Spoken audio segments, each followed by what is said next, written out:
Yo, what is up, Knicks fans? Welcome back to the channel. Before we get into this, if you're new here, do me a favor and hit that subscribe button because we got Knicks talk coming at you basically every single day. And if you don't want to miss anything, that's how you stay in the loop. Okay, so today we got to talk about something that honestly has me a little fired up. We are coming off the first championship this franchise has seen in over 50 years. 50 years, guys. Let that sink in for a second.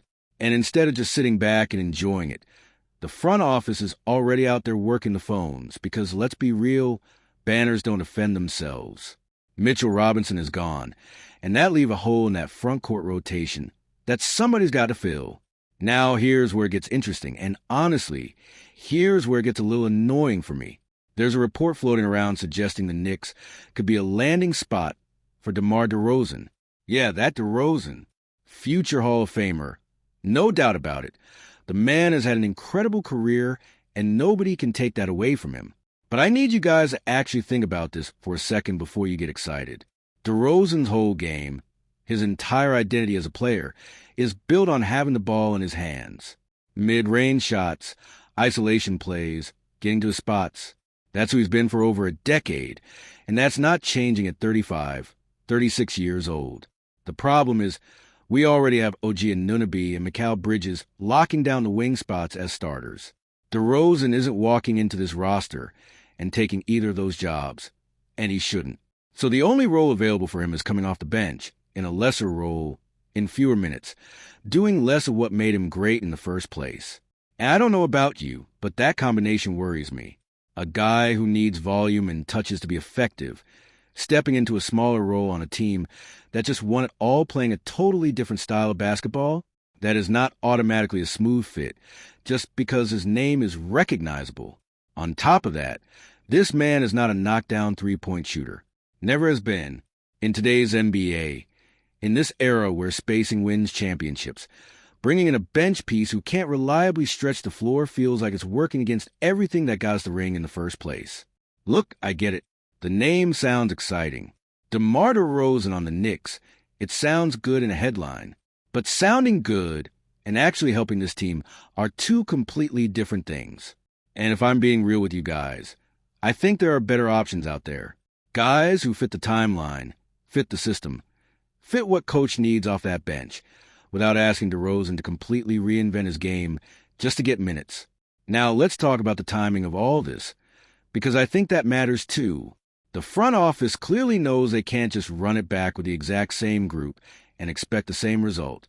We've watched it happen in this league over and over. A team wins it all and then falls apart the very next season because they got complacent. So credit where it's due. Ownership and management are being proactive here. They're not sitting on their hands. That part won respect. My issue isn't with the fact that they're being aggressive in free agency. My issue is specifically with this name attached to it. And listen, I know some of you are going to disagree with me on this one.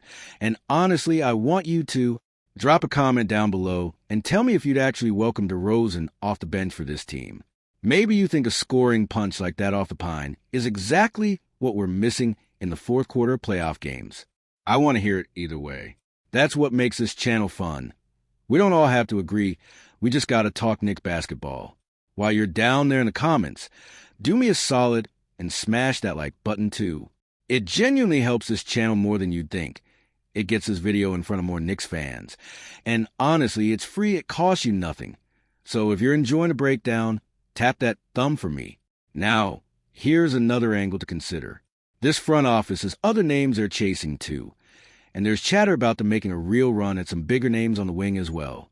So if they end up landing one of those bigger fish, does DeRozan even make sense as a secondary move? Or are we better off using that roster spot and that money on a 3-and-D type piece who actually complements what we already have? Because remember, this roster's identity is defense and continuity. That's what got us here. Bringing in a ball-dominant scorer who struggles defensively at this stage of his career could honestly mess with the chemistry we spent years building. That's the part that really gets me fired up about this whole idea. We didn't win a championship by accident. We won it by building a specific identity. Guys who defend, guys who move the ball, guys who buy into their role. Adding a player who fundamentally needs a ball to be effective just feels like it's fighting against the exact formula that worked. So no, I'm not saying Derozan is a bad player. I'm not saying he hasn't earned everything he's gotten in this league. I'm saying he's not the right fit for this specific roster, at this specific point in time, coming off the specific championship. There's a difference between respecting a player's career and thinking he belongs on your team. And for me, this is one of those situations where I respect the resume, but I don't want the fit. All right, guys, that's where I'm going to leave it for today. Let me know down in the comments if you agree, or if you think I'm being too hard on this idea. Smash that like button if you made it this far. Subscribe if you haven't already, and I will see you in the next one. Let's go, Knicks.